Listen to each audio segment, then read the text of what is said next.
Donald Trump has chosen Pete Hesgeth as his Secretary of Defense, who carries with him the invaluable experience of being a Fox News contributor. Is that where we're at?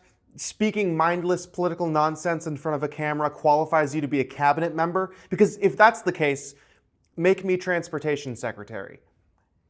I have ideas. And to be fair, Hesgeth does have some military experience. So let's go through his storied career and take a look at some of his views on the military that he may very well oversee. Hesgeth began his military career in 2003, and starting in 2004, he served as a guard at Guantanamo Bay. You know, that place where the US government purposely kept and tortured prisoners outside American borders so that American legal protections wouldn't apply to them. Or, if you're Pete Hesgeth, that place where the US government took really good care of its prisoners by giving them 300 satellite channels. Because as we all know, satellite TV excuses torture.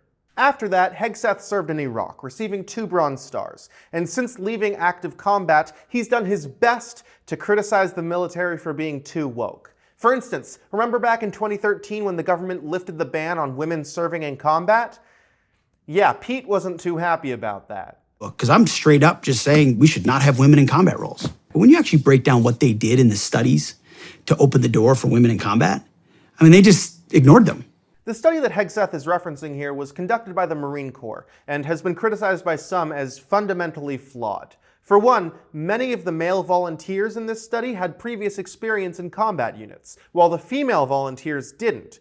You know, because of that whole women being banned from serving in combat thing that this study was supposed to be about. In addition, yes, women on average performed worse than their male counterparts in this study, but there were cases in which individual women outperformed men, including one section of a test where a mixed-sex unit outmarched 3 all-male units. Mixed-sex Marine units were also better at problem-solving than all-male units, which may come in handy if you're in the field and trying to solve a problem.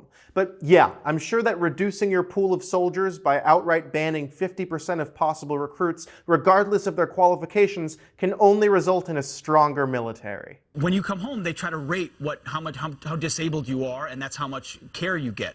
Well, I could be rated for 50% right now if I wanted to be. I mean, just to have a totally, and vets know this out there, I could do ear and ankle and knee and back. Groups out there, vets groups mostly, encourage vets to apply for every government benefit they can ever get after they leave the service. Otherwise, I don't want to be dependent if I don't have to be. You hear that, veterans? If you apply for every service offered to you after signing your life away to the government for them to use as they please, then you're too dependent on the government that, again, sent you overseas to get shot at. What, you're reporting every injury you sustained while putting your life on the line? Pfft, okay.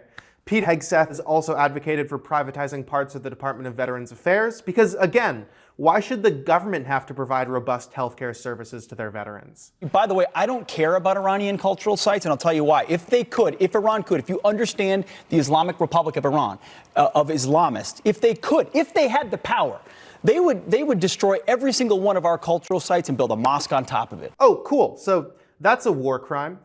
Destroying cultural heritage sites is a war crime, which Pete Hesgeth probably knows because right before this moment, his co-host is explaining to him that destroying cultural heritage sites is a war crime. Saying that a tweet from the president threatening the Iranians is in and of itself a war crime? You've lost your mind. Wait a second. That was related to his threat to destroy the cultural... 52 sites, one of which might be cultural. It's not great that our nominee for Secretary of Defense goes on TV advocating for war crimes. Not that war crimes have bothered any of our previous Secretaries of Defense all that much, but still, a little weird to want to do them before even getting the job. Also, remember that one time that Trump pardoned 3 military officers who were accused, or in one case convicted, of killing civilians and prisoners, which is, you guessed it, yet another war crime?